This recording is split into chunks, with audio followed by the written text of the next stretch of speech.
Hello everyone. सो आज का case मुझे आप लोगों के साथ में डिस्कस करना था। So today we operated a case of pilonidal sinus. Pilonidal sinus क्या रहता है मैं आपको एक बार समझाती हूँ। पाइलोनिडल साइनस ये कहाँ पे होता है, तो अपना जो बटक रीजन रहता है जहाँ से स्टार्ट होता है पीठ की जगह से, तो वो रीजन को हम प्री नेटल क्लेफ्ट बोलते हैं। तो ये यहाँ पे उसका कॉमन साइट दिखाई देता है जहाँ पे अपना जो स्पाइनल कॉर्ड है ये एंड होता है और बटक स्टार्ट होता है। So that is the site. अभी ये किन में हमको दिखाई देता है, तो मोस्टली जिनको ज़्यादा बाल रहता है, हेयर ग्रोथ जिनमें ज़्यादा रहता है ये उनमें दिखाई देता है। और इसका एक स्पेसिफिक रीज़न होने का कुछ भी बताया गया नहीं है, मगर जो कुछ भी रीज़न्स कॉमनली दिखाई देते हैं वो मैं आपको बताती हूँ। सी, ये अपना स्किन है, दिस इज़ आ स्किन। ये अपना हेयर फॉलिकल है, ठीक है। स्किन के ऊपर जितना भी बाल हमको दिखाई देता है ये, और अंदर उसका रूट रहता है हेयर फॉलिकल। ओके, सो ये हेयर, ये जो बाल है ये अगर ये डायरेक्शन में स्किन के अंदर अगर जाए तो this is called as ingrown hair. मतलब ये अंदर जा सकता है और उसका ग्रोथ अंदर हो सकता है यहाँ पे, ठीक है। अभी ये किस किस कारण से हो सकता है, ठीक से हाइजीनिक कंडीशंस अगर मेंटेन नहीं हो, पसीना अगर ज़्यादा आए, अगर बाल अगर ज़्यादा हो, तो आपको बार बार मतलब दिन में 2 बार तो भी नहाना चाहिए, ठीक है। और ये जो बाल है ये अगर स्किन के अंदर इनग्रोन हेयर जिसको हम बोलते हैं, इसके घर्षण के वजह से ज़्यादा अगर आपका वेट अगर ओवर वेट हो तो भी ये प्रॉब्लम हो सकता है। तो ये हेयर इनग्रोन होता है और यहाँ पे आपका बॉडी जो है इसे फॉरेन बॉडी बोल के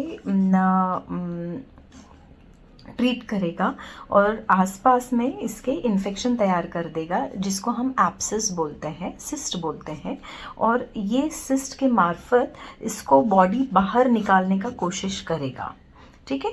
सो दिस इज पाइलोनिडल साइनस। आज हमारे पास जो केस आया है, so he is 13 years old. 13 साल का बच्चा है ये, जिसका 2 या 3 सालों में वज़न बहुत ही बढ़ गया है और एक्सरसाइज वगैरह करता ही है ये। बीच में उसके जो कुछ भी एक्सरसाइज के रूटीन थे वो बंद हो गए थे और उसके बाद में ये प्रॉब्लम उनको महसूस हुई। वहाँ पे पस निकलना, 2 ऐसे छेद दिखाई दे रहे थे वहाँ पे और उसमें से पस निकल रहा था। बच्चे को कभी भी पेन वगैरह उस जगह पे हुआ नहीं, सिर्फ उसमें से कुछ सिक्रीशंस निकल रहे हैं, इसलिए उनका पेरेंट्स का ध्यान गया और ये चीज़ समझ में आई। तो इसमें जब हमने इसको ऑपरेट किया पाइलोनिडल साइनस को, मोस्टली अगर वहाँ पे अगर हेयर फॉलिकल जो कुछ भी सिस्ट है वहाँ पे अगर इन्फेक्शन हो तो हम लोग वहाँ पे क्षार सूत्र डालते हैं, ठीक है। तो जब हमने ये ओपन किया, so what we saw is that बहुत सारे हेयर इनग्रोन हुए हैं एंड दोज वर 1 या 2 हेयर नहीं थे, बहुत सारे बंचेस थे हेयर के।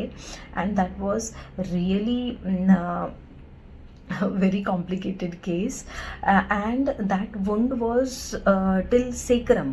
मतलब आपका जो रील का जो हड्डी है वहाँ तक गया था वो infection. So this was really very rare case which I wanted to discuss with you। अपने YouTube चैनल पे इसका पूरा वीडियो रहेगा, एक थोड़े दिन में वो हम लोग अपलोड कर देंगे, so you can see over there. अभी इस पे स्टेटस पे मुझे वो पिक्चर्स अपलोड नहीं करते आएंगे, मगर I can draw and show you किस प्रकार के ये बंचेस थे। सो दीज वर लाइक बहुत सारे बंचेस ऐसे, और ये एक बंच हुआ, फिर बाद में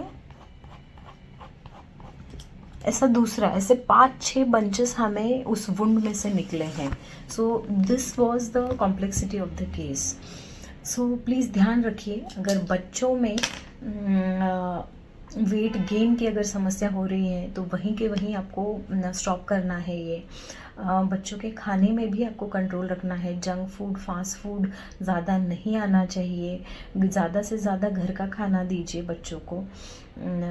ये मेरी सलाह रहेगी. साइनस है जो आज मैंने ऑपरेट किया है एक 13 इयर्स के बच्चे का. So this was very much infected area and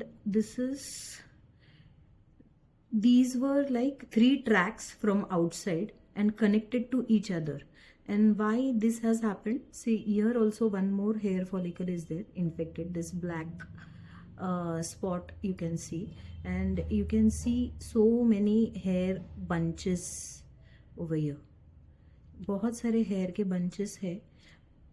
जो हेयर फॉलिकल रहता है वो इन्फेक्ट होके ये हुआ है. So these are the hair follicles infected and this is Aarush. He is only 13 years का है वो, और इतना बड़ा इन्फेक्टेड पाइलोनल साइनस हमने आज उसका निकाला है, एंड विथ क्षार सूत्र ट्रिक.